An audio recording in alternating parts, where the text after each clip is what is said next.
as y'all can notice, if you notice, my skin is glowing. Normally, when I shoot these shoots, I have makeup on, but I just happened to get a facial before I came, and it just aligned perfectly because one of my topics was talking about why it's important to get facials. When I was in middle school and in high school, my skin was horrible. And somebody would look at it and they would say, "Oh, your skin is not that bad." But to me, because I lived with myself, I was able to see my skin every day. That's the one thing that I wanted to change about myself. I wanted clear skin, and it wasn't coming from me. I would have my mom get me Clearasil, Noxzema, and then when Proactive came out and they were selling it as this miracle solution to pimples, like I had to have it, had to have it. But nothing really worked for me. Nothing really worked. I got or turned like 18 and my skin just started to clear up and I was just like, "Dang. Okay." But all of that kind of was attributed to certain things and I want to talk about what those things were. One of the things that I think made my skin clear up was definitely age. Because when you're younger, especially like a teenager, you're going through so much and your hormones are just popping everywhere. And as a result, those like the imbalance in your hormones shows on your skin. And then I was kind of like not eating the best. So that was another thing. And I think when I turned like 17, 18, I started to really be mindful about what I was eating, what I was drinking, and it changed my skin. Also, I started to wear, I didn't, no, not started to wear, I didn't wear makeup. So back then, when I turned 17 or 18, putting on a full face of makeup that wasn't a thing. Like, if you were going to prom or if you were going to a fancy dinner, then you put on makeup. For my senior pictures, me and my best friend wore makeup. But I had never worn foundation. I would just wear like mascara and that was it. So that wasn't even a thing. So because my skin was able to breathe, like I had like really good skin back then, now that I think about it. But to fast forward to 2024, what I see is we will go to the store and we will buy Huda Beauty, Anastasia Beverly Hills, MAC, with some other brands, Laura Mercier, um, ColourPop, NYX. I mean, come on, y'all know the different brands. But we'll buy all of these brands of foundation, and they're not cheap either. 30 $40 per bottle, and your skin will look nice. But as soon as you take that makeup off, skin look like. And I think what we don't realize is that the better you treat your skin, the better your makeup will look. When you're younger and you don't really have a lot of skin issues, your skin looks good. But the older you get, you'll start to notice that maybe it's like a lot of discoloration or just like pimples certain places. Your skin kind of reverts back to you being like middle school, high school age. It's really weird. But I highly suggest that if you want glowing skin, if you want balanced skin, if you want healthy skin, I suggest doing this, okay? I get a facial at least every 2 to 3 months. When I was younger, I couldn't afford it because it is a little pricey. It's pricey. It's pricey. But when you think about the cost of makeup and when you think about the value that you're getting, I think it's worth it. You may not need to get it every month, but at least every like 2 to 3 months, I think it's a good refresher and a relaxing situation for you, like a self care tip. So, if you do want glowing skin, healthier skin, better texture, this is what I suggest.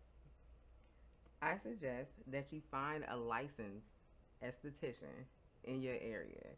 Not little Renee down the block who looked on YouTube and found out how to do a facial, went to Sephora and got some products. No, no, no. Because I got a whole story about, no, I got a whole story about that. So find a licensed esthetician. You can do that by Googling estheticians in your area. Also, I think they have to register with the board. Yeah, yeah, because they get a certificate. Um, so they register with the board. So I think going to like your local website, looking up estheticians in your area, you'll find them. And if you look on the person's website that you're looking, they should have that they are a licensed esthetician. They usually put what school they went to too. So that's number one. So finding a licensed esthetician in your area and then making a commitment to going to, every 2 months or every 3 months. If you can afford it, every month is like preferred. And they're going to try to push that. But when I say these services are pricey, so maybe not for everybody, but fitting them into my budget is definitely like, okay, all right, we not going to get our nails done this month because, no, we got a budget. We can't just be out here all willy nilly. But the services for like a basic facial cost anywhere from about 80 to $120, and that's a basic facial. So think about what you can do with that money every month. So you definitely need to budget for that. But also, let me take it a step back. Why I suggest going to a licensed esthetician. Okay. So let's just say you're having a skin issue and you have been using over the counter products. I don't care what nobody says. They do not work as well as the products that an esthetician uses. They use medical grade products. You can tell the difference. It's worth the investment. I don't care what anybody says. I don't even use like regular soap on my face, regular toner. I don't even use that anymore. They can do like an analysis of your face and say, okay, Jessica is 20. She eats like this, or she has like this condition going on. So this is what we'll use for her face. So I highly suggest that you go. The services are customizable. Step number two. If you can go every 2 to 3 months, every month, keep it consistent. You will start to notice that your skin just looks so much better. You don't have to use concealer as much or color corrector when it comes to your makeup.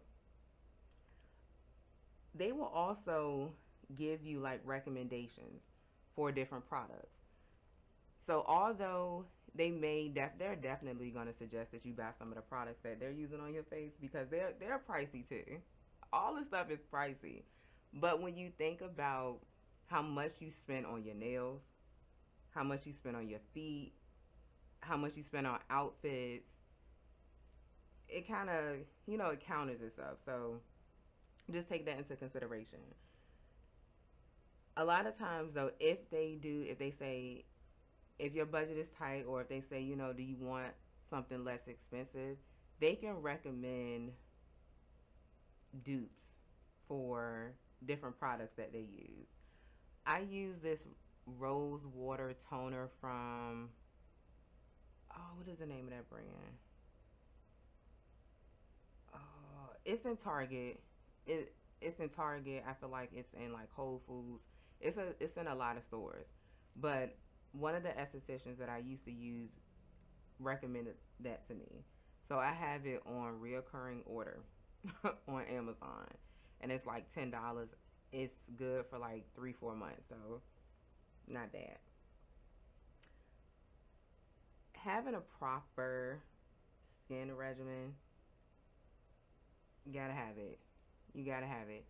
If you want your skin to be healthy, be clear, for you not to have use as for you not to use as much concealer or as much foundation, you need to wash your face on a regular.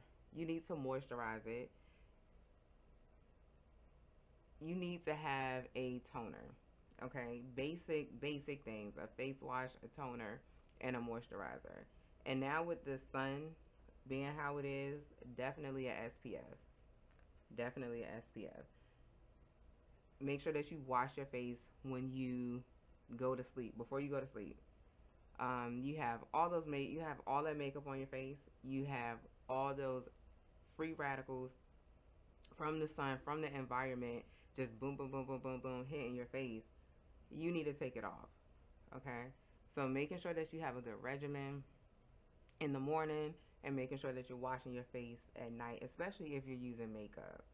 Like, please do not go to sleep with makeup on your face. That is, ooh, yeah, you're asking for all the pimples. Clear your face. A few more tips. A few more tips when it comes to just keeping your skin glowy, healthy, and skin that you want to look at without having makeup on. Clean your sheets and your pillowcases. Every week, make sure that you are changing out your pillowcases because they hold a lot of dust, they hold a lot of bacteria. All the stuff from your face is going right on those sheets and those pillowcases. So make sure that you're changing them frequently. You also may want to take a look at the type of detergent that you're using too, making sure that it's not too harsh for your skin. When you wash your face, if you're not using your hands, if you're using a washcloth, make sure that you're changing that washcloth out every other day, every few days, or just use like a cotton round. The ones from Ulta, the Ulta brand, top tier. No abrasive exfoliant. So the exfoliants that you use like to clear your skin, like your body. I'm not an esthetician, but I will not. They'll recommend that you do not use that on your face at all.